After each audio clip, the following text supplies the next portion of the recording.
So, today we will be discussing the compaction curve, as we have already discussed what is compaction, what is the difference between compaction and consolidation. So, we will be moving with the compaction curve today, and then we will move on to the certain other topics there related to the compaction. So, see here, what is the compaction first of all? That is, the compaction curve is obtained by the compaction in the lab. When we do the compaction there, then there is some soil that is taken from the field that has the water content, say W. So, its dry unit weight is somewhat determined. So, this curve is what? In this curve, in this compaction curve, water content is expressed on the horizontal axis. So, this is the water content here, and the corresponding value of the dry unit weight of the soil is represented on the y axis. So, this is gamma d on the y axis. Now, this curve is unique for a given soil type, method of compaction and compactive effort. So, given soil type, we will be discussing this thing, method of compaction, what is the method of compaction there, and the compactive effort that has been applied. That is the, when you talk about the compactive effort, it is the energy imparted to the system. Now, see, let us say you take a soil and corresponding, and it has some water content, let us say 15 here, or let us say 15% here. So, at this 15%, let us say 5% here, at this 5% there is some value of gamma d. So, you plot this point here. When at another, say 10 water, at the water content 10%, the gamma d value comes out to be somewhat higher, and it was like this. And it is observed that at a higher content, at say 13, what happens, the gamma d value comes out to be somewhat much more higher, and it is like this. So, you will be obtaining a curve like this, but what about the remaining points? So, when you increase the water content to slightly more, what happens, this dry density tries to decrease. So, it is slightly reduced here. Then if you increase the water content, the dry density will again decrease. So, if you plot the freehand curve, this is the compaction curve which is obtained. Now, we will be seeing what is unique in this and how it depends on various factors. So, see, when we are talking about this thing, see here, this is the gamma d on the y axis that we will be discussing, and this is the water content. So, the compaction curve is basically what?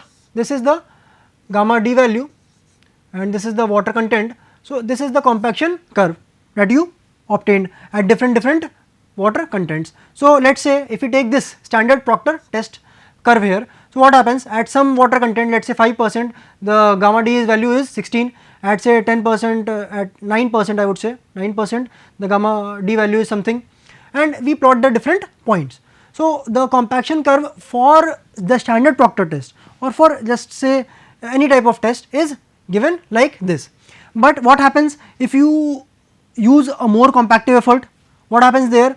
There at that point of time, the compactive energy is increased. When the compactive energy is increased, so you can see that the maximum value of gamma d in this curve is this point here, and when you obtain this for the modified Proctor test, when we apply the different set of conditions, different set of efforts, compactive efforts, what happens there, the modified Proctor test compaction curve is obtained like this, where the peak is here.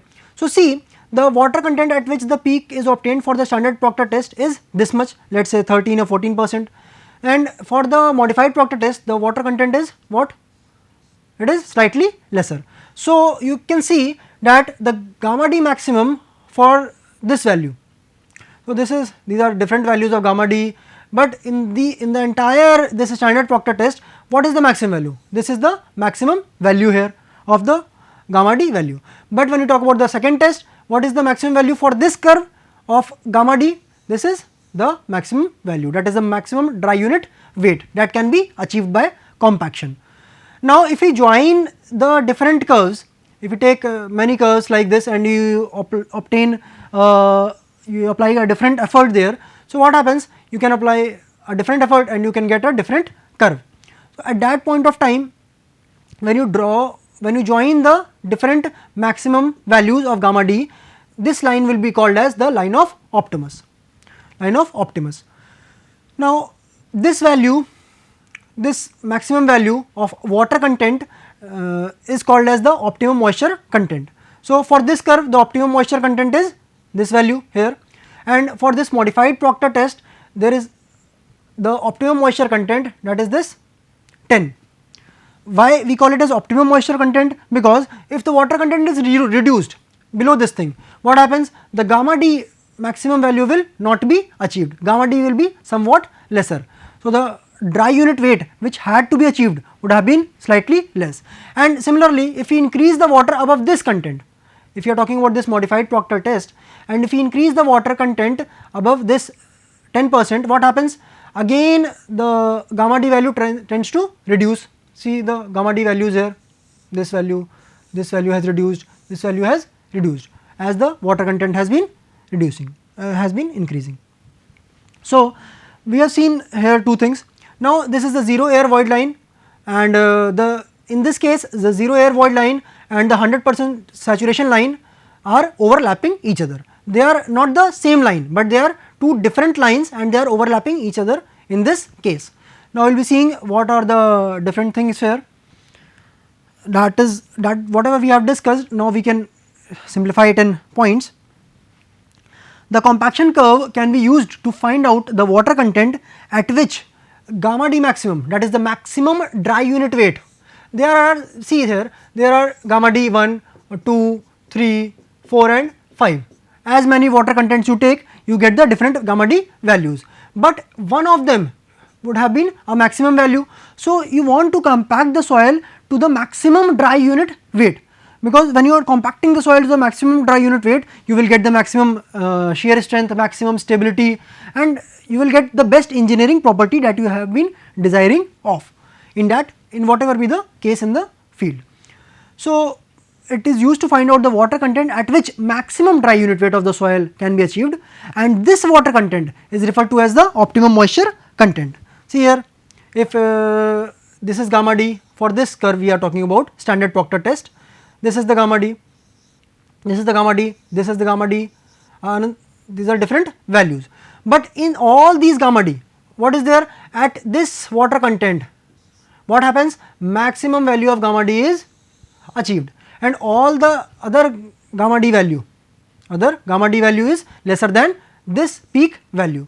So, this peak value is achieved at some water content, and that water content is referred to as the optimum moisture content, OMC, that we will be referring. Now, see the second point, the gamma d max is obtained in lab is only for a given amount of compactive effort and the method of compaction. As you change the method of compaction, what happened in the previous case? The compaction curve was shifted to some other value, some other points, and you studied that curve separately. Now, it is not, this gamma d maximum is not necessarily the maximum dry unit weight that can be achieved in the field. So, it is not necessary that whatever be the gamma d max values, let us say 20 kilonewton per meter cube is obtained in the lab, and that gamma d maximum value can obtained in the field also. That might be the case, that might not be the case, but practically it does not reach the maximum dry unit weight that you have obtained in the lab.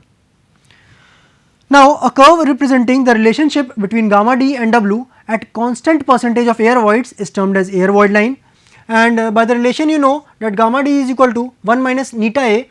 So, this neta A is constant here into G into gamma W by 1 plus the water content that you are trying to see, and then the G value. You know the different notations here.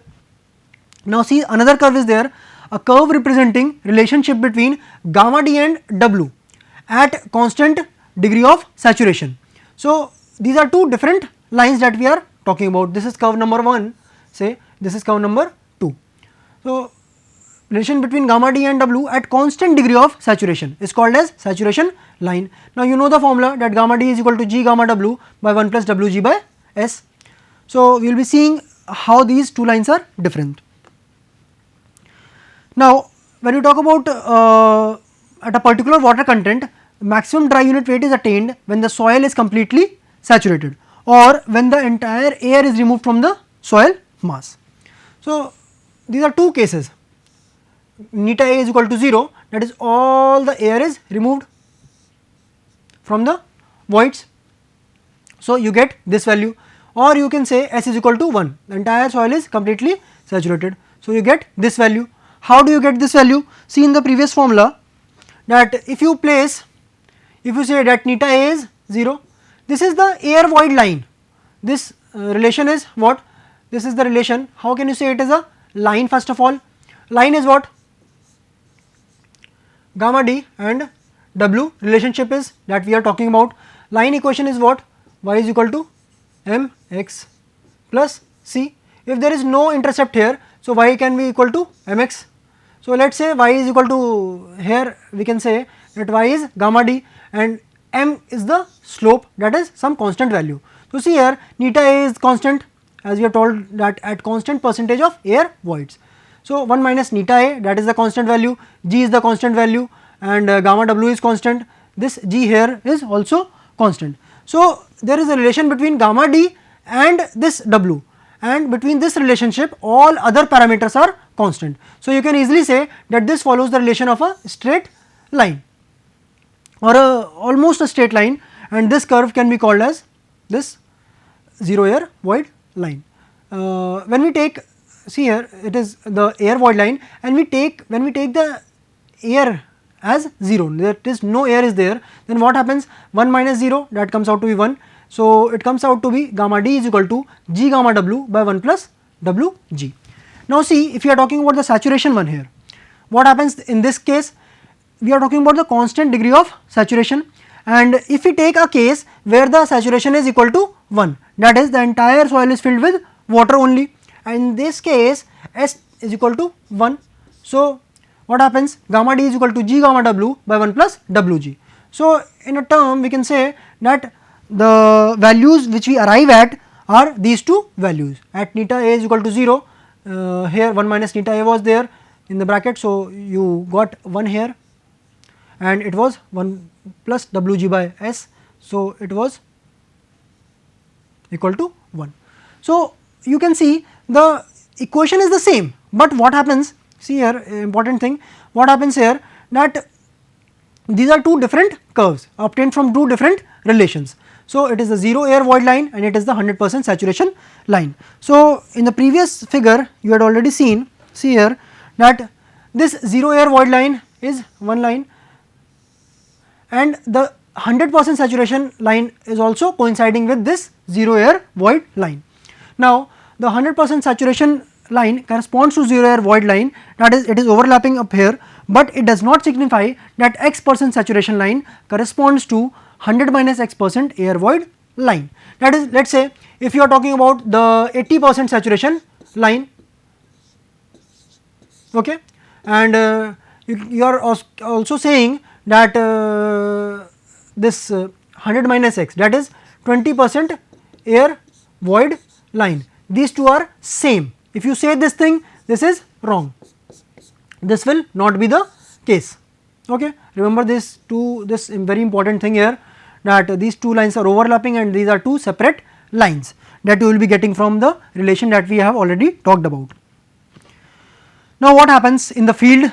Theoretically computed gamma d max corresponding to a particular water content is never attained practically, even under heaviest compaction that you can give to the soil. As what happens when, see this thing, when you are applying the force here to the rammer, when you are compacting the soil, what happens in the compaction process? Air goes out. So, air is moving out here. When the air moves out in the lowering process, what happens when you lift the rammer to again press it down? What happens here? When you again lift it up, some amount of air due to the negative pressure, what happens? There is some negative suction type of pressure that acts when the compacting element is lifted. So, when it is lifted, some air again re-enters. So, we can say that the gamma d maximum that we have obtained in the lab cannot be practically obtained in the field. Now, see the line joining the gamma d maximum corresponding to OMC at different compactive effort is referred to as the line of Optimus, that we have already seen in the very first slide here. Now, the degree of saturation S is 85 to 90% when the gamma d max value is attained in case of clays and silt. This is the first case. Then in case of sands, what happens? The behavior of which is not the same as that of a normal soil. Under compaction, maximum dry unit weight is attained when it is completely saturated. So now you have understood that in clays and silt, when gamma D maximum is to be attained, the degree of saturation practically is 85 to 95%. But in case of sand, when the gamma D maximum has to be attained by you in the field, then at that point of time the saturation value has to be equal to 1. Now when we talk about the field control test, see here, in order to analyze the compaction characteristics of the soil in the field, water content is determined using rapid tests such as rapid moisture meter method that we have already studied in the very first classes when we discussed the determination of water, and you will also be studying it in the lab work. Then rapid moisture meter method or by Proctor needle method. So what happens in the Proctor needle method? See, first of all, what is the Proctor needle? So this Proctor needle consists of a Proctor needle having the needle point connected to the needle shank, which in turn is connected to the spring controlled plunger. See here, this is the needle point, and this needle point here, this needle point varies, and you can apply different needle points according to your convenience, whatever is available to you. Then there is needle shank, this is here, and this shank is connected to the plunger. This plunger is containing some graduations in kilogram per centimeter square, and this is the spring, and spring controls the plunger. So this is the basic setup. When you apply this on the field, there is some resistance which is being offered by the soil, and the resistance offered by the soil is being noted by this Proctor needle. Now how this test is performed, see the process here, then we will move on how we determine the different values. So the Proctor needle test is in the Proctor needle test, the Proctor needle is forced into the compacted soil sample which is at a particular water content at the rate of 1.25 centimeter per second up to a depth of 7.5 centimeters, and resistance offered by the soil is noted on the scale that is given on the plunger. So that is noted down. Now this sample is tested at different water contents, and the corresponding penetration resistance is noted and is represented on the curve. For a measured penetration resistance in the field, water content can be read from the calibration chart. So what is this calibration chart? Now we will be seeing this thing. So what happens? You go in the field, you actually, first of all, in the lab what happens? You will be trying to determine you will compact the soil and you will determine the water content, and at some water content you will get some penetration resistance value. Let us say if this is the water content, when you take the soil, first of all you take the soil and the water content was, let us say this much, or you say this much, or you say this much. These are the different water contents. So what happens if the water content is this much here? So when the soil is in this state and the penetration, the Proctor needle is applied, so the water here, the resistance offered in kilogram per centimeter square is noted here, and then if the water content was increased of the soil, of the compacted soil specimen, what happens there? The value of penetration resistance was noted to be this much, and when the water content was increased to this level, what happened? The penetration resistance noted was this much. So you plot the different points here. Now you get the calibration curve, which is the relation between the water content and the penetration resistance. Now when you go into the field, what happens there? You simply go there and you have the calibration needle, and you have already drawn this chart because this is the different soil for you. Then what is the penetration resistance there? You go into the field, you apply the plunger there and you note down the penetration resistance. Now corresponding to, let us say, this penetration resistance, you go and you get this water content. So you know that this is the water content. Now for this penetration resistance value you applied in the field, you got the gamma D value as this value. So you got the gamma D value now and also the water content. But if you are talking about the same type of soil, what happens? At this water content, the gamma D value is coming out to be at this point. So, we will talking about the now different factors which affect the compaction, which are the water content, the degree of compaction, the method of compaction and the type of soil. So, see, water is what? A lubricating, having a lubricating effect. So, what happens when the water content is low? So, very first case, and then we will discuss the second case wherein the water content is slightly increased. So, at lower water content, when the soil is comparatively stiff, it will offer more resistance against the compaction. Hence, it does not result into closer state of packing, resulting into lower dry unit weight. So, when water content is less, what happens? Soil is comparatively stiffer. So, if the water content is slightly less, it will offer more resistance there. Okay, it is because more stiff, but like you add water in the clay, what happens there? If the water is absorbing some amount of clay, then it will be easily moldable. It will not offer much resistance to deformation. But here, when the water content is low, the soil is stiff and it will offer more resistance against compaction. Hence, it does not result into closer state of packing, resulting into lower dry unit weight. That is, dry unit weight that we have tried to achieve is not achieved. It is somewhat lower value. When with the increase in water content, when the water content increase, what happens there? As more and more layers of water molecules are added around the soil solids. Okay, so water is increased. So the water will be moving on to occupy the void spaces, and the void spaces are nothing but the area around the soil solids, and apart from the contact between the soil solids. So it imparts the lubrication effect there. As a result, soil solids move into a much closer state of packing, and then the denseness increases. So here you will obtaining some higher value of gamma D maximum, gamma D value. Until the optimum moisture content at which lubrication effect is maximum, dry unit weight increases. So see here, this is the curve, this is the compaction curve, and this is the optimum moisture content.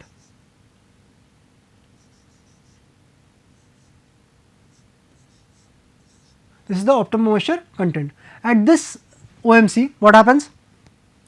The lubrication effect goes on increasing, and here the lubrication effect is maximum. But what happens beyond this OMC, in this region, what happens when the water content is more increased, then the water starts replacing the soil solids at the same lubrication effect, and the denseness thereby decreases here. So it will not be much dense.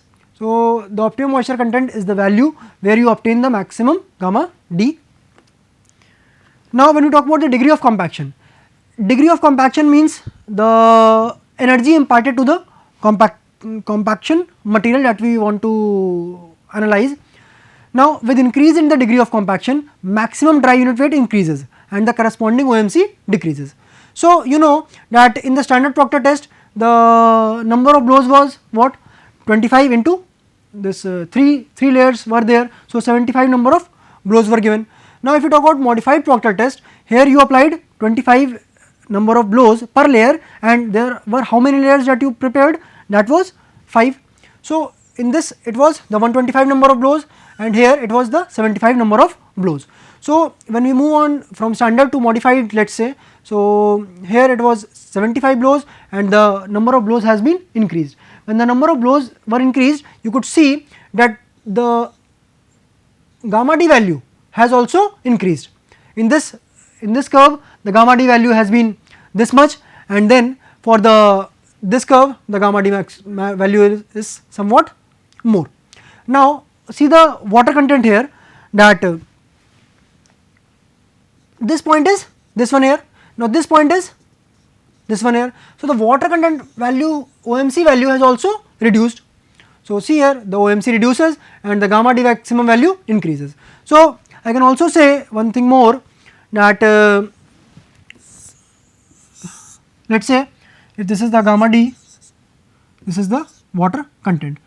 So if let us say 15 number of blows are given, only 15. So this curve is obtained. What happens when you apply 25 number of blows?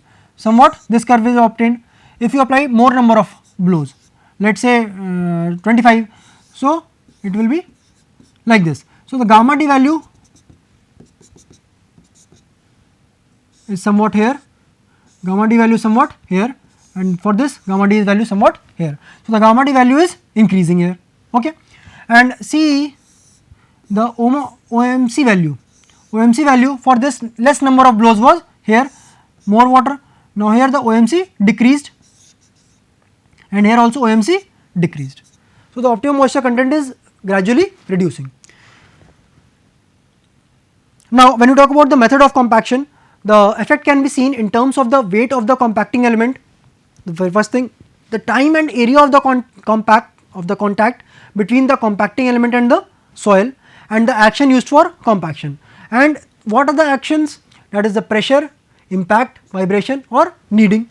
So, what are these different impacts are there? We will be studying with the help of the different instruments that are being used for these impacts, for these actions. Now, the compaction in the field can be achieved by any of the following units, that is the rollers, rammers and vibrators. So, for these rollers, rammers and vibrators, we will be moving on in the next class, and we will be studying what are the different equipments that are used. For today, thank you.